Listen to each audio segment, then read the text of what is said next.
अब आपके लिए for individual fibres you need to calculate the morphology of all these individual fibres. तो cotton की आप मॉर्फोलॉजी की बात करोगे तो this is how cotton looks like.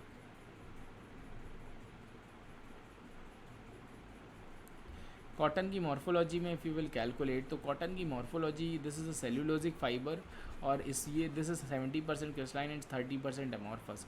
तो it is a regular structure, इसमें लेंथ टू विड्थ रेशियो ज़्यादा होता है, ट्विस्टेड रिबन लाइक स्ट्रक्चर होता है और ये जो ट्विस्ट आपको दिख रहे होते हैं these are known as convolutions. तो this is how the morphology of cotton looks like. तो एक ट्विस्टेड ट्यूब है और इसमें you see this crystalline and amorphous structure. तो this is ribbon like structure you can see like. और इसमें कितना this is a cellulosic fibre, तो सेल्यूलोजिक में सेल्यूलोज का कंटेंट आपका 94% है। This is a maximum content. और ash other pectins oils fats और वैक्सेस जो कि स्काउरिंग में you need to do, scouring में आप इसको कैलकुलेट कर रहे होते हो। तो this is how you can C.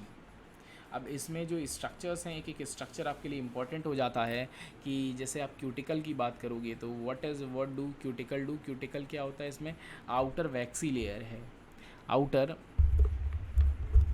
Outer waxy layer is basically cuticle. तो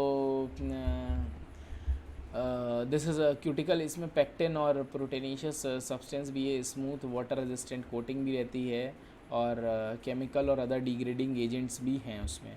प्राइमरी वॉल तो पहले सबसे बाहर वाली लेयर क्यूटिकल, फिर primary wall, then secondary wall. तो इसमें है तो प्राइमरी वॉल में इसका जो एंगल बनता है फाइबर एक्सिस से it is about 70 degree Celsius.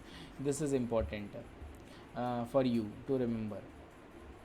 हाँ, ये स्ट्रक्चर आप दिस यू शुड रिमेंबर और this is the chemical structure that you should also remember. इसमें कैसा कैसा कॉटन में आपके ये लिंकेज होते हैं, जैसे सेल्यूलोजिक है तो कार्बन का ऑक्सीजन से जो लिंकेज हो रहा होगा उसको वो भी इम्पोर्टेंट हो जाता है। Carbon O H linkage, hydroxide linkage. तो आपका ये बाहर वाला जो इफ़ यू कैलकुलेट तो क्यूटिकल, फिर सेकेंडरी लेयर और प्राइमरी सेल वॉल, फिर सेकेंडरी सेल वॉल। और इसमें रिबन लाइक स्ट्रक्चर्स हैं, ये रिबन्स आप देख रहे हो, this is like ribbon like structure. इसमें क्या क्या ग्रुप बन रहे हैं और दिस इज़ सेल्यूबियोज यूनिट। इसकी जो कॉटन का जो प्राइमरी है तो दिस इज़ नोन एज सेल्यूबियोज।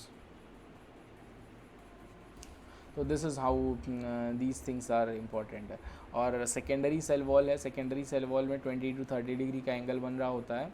और इसमें जो बात करोगे आप तो ये प्राइमरी सेल वॉल के अंदर ये वाली सेल वॉल होती है, इसमें एंगल क्या बन रहा है। तो this you should remember in a point wise format, because ये बहुत ज़्यादा डीप में हो जाएंगी।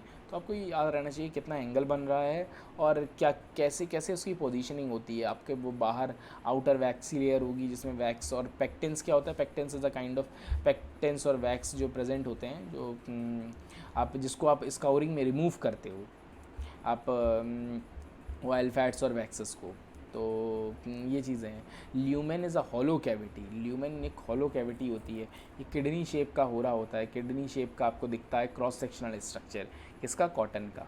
तो माइक्रोस्कोपिक व्यू में आप देखोगे तो this looks like a kidney shaped structure, kidney shaped structures. और इसका मॉइस्चर रीगेन भी बहुत अच्छा होता है, मॉइस्चर रीगेन। तो दिस वन इज़ इम्पॉर्टेंट।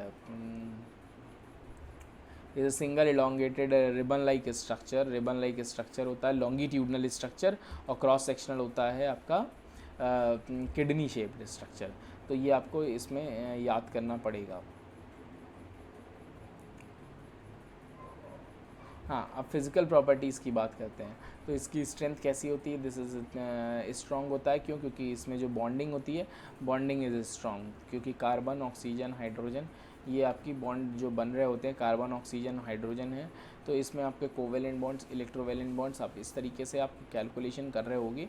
तो इसमें जो बॉन्ड्स होते हैं वो आपके स्ट्रॉन्ग होते हैं। इलास्टिसिटी बहुत ज़्यादा नहीं होती है, क्योंकि ये जो है आपका क्रिस्टलाइन पॉलीमर है और क्रिस्टलाइन में उतनी ज़्यादा इलास्टिसिटी की आप बात करोगे नहीं, क्योंकि इलास्टिसिटी इतनी नहीं होती है।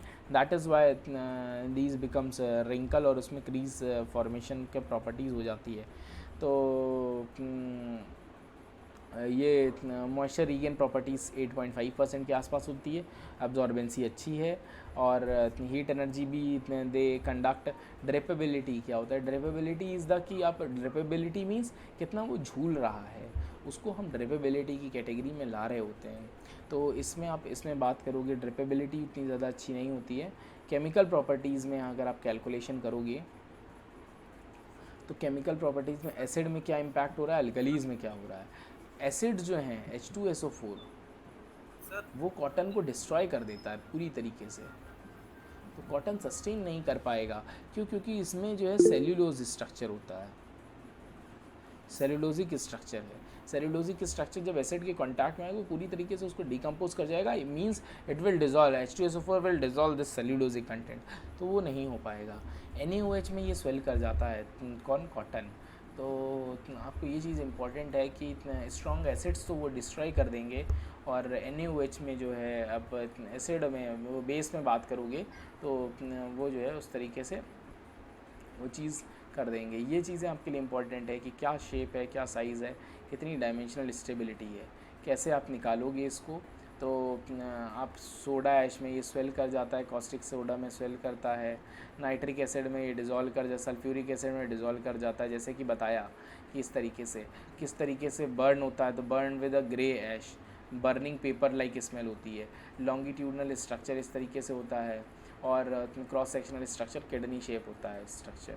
तो this is all about this cotton fibre, so to say. तो cotton fibre I guess is complete and you must have understood the basics of cotton fibre. इसी तरीके से इंडिविजुअल फाइबर्स का यू नीड टू कैलकुलेट, तो हम लोग को इस तरह से पढ़ना पड़ेगा। तो आई थिंक